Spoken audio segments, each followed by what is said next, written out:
नमस्कार सांगमाने आजिर वीडियो रे आमे माछ खटा बनेइबा लेंबू देकी पछ वीडियो रे नई माछ जो भजा हिथिला नई माछ भजा रे आमे आजि खटा बनेइबा एबे जानिबा खटा बनेइबा पई आमे नेइछे माछ भजा किछि रसुण ओ गोटिए टमाटो एबे आमे कटोरी रे किछि पानी नेबा सेथिरे किछि सोरिसो गुंड किछि हळदी गुंड एवं लंका गुंड को मिसाई किछि समय पई भिजेई रखिबे एबे आमे गैस लगेई कढ़ाई बसाइबा एवं कढ़ाई रे सोरिसो तेल गरम करिबा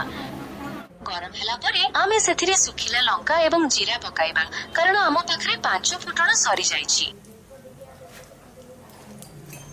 ଏବେ ଜିରା ଓ ଶୁଖିଲା ଲଙ୍କାର କଲର ଚେଞ୍ଜ ହେବା ପର୍ଯ୍ୟନ୍ତ ଅପେକ୍ଷା କରିବା ତାପରେ ସେଥିରେ ଟିକେ ଛେଞ୍ଚା ହେଇଥିବା ରସୁଣ ପକେଇବା ଏବେ ଆମେ ତାକୁ ଚାମଚରେ ଭଲ ଭାବରେ ନାଡ଼ି ନେବା ଏବଂ ରସୁଣର କଲର ଟିକେ ଚେଞ୍ଜ ହେବା ପର୍ଯ୍ୟନ୍ତ ଅର୍ଥାତ୍ ବ୍ରାଉନ ହେବା ପର୍ଯ୍ୟନ୍ତ ଅପେକ୍ଷା କରିବା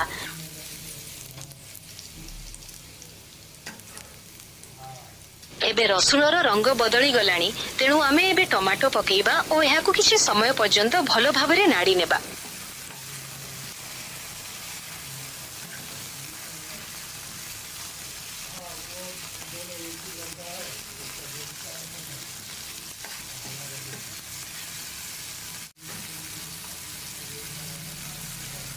तेबे एबे आमे प्रथमरु भिजाई रखिथिबा सोरिस लंका गुंड एवं हळदी गुंडर मिश्रण को कड़ाई रे ढाली देबा एबे मिश्रणटी को कड़ाई रे ढाली सारिला परे आमे एहाकु किछि समय फुटिबा पई छाडी देबा ए ढांकुणी लगेई देबा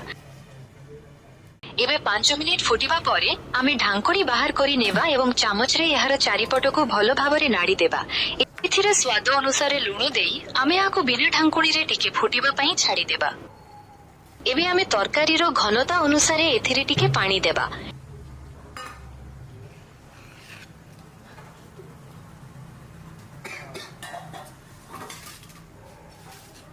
आमे सही भजा होइथिबा माछु को कढ़ाई रे पकाई पुनी थरे फुटिबा पई छाडी देबा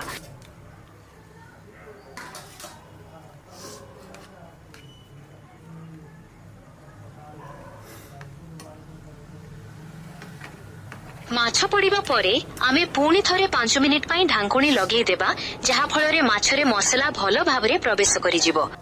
एबे 5 मिनिट परे ढांकुणी बाहर करि देबा आ एहाकू आ 2-3 मिनिट पई भलो भाबरे फुटिबा पई छाडी देबा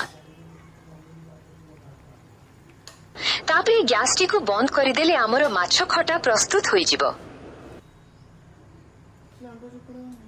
एबे शेषरे तरकारी टिके ठंडा हेबा परे लेंबू चिपुड़ी देबा कारण गरम तरकारी रे लेंबू चिपुड़ीले तरकारीटी तीता लागिबो तापरे याको गरम गरम भात सहित परसिबा जदि आपनको वीडियोटी पसंद लागिला तेबे लाइक एवं सब्सक्राइब करि दियंतु।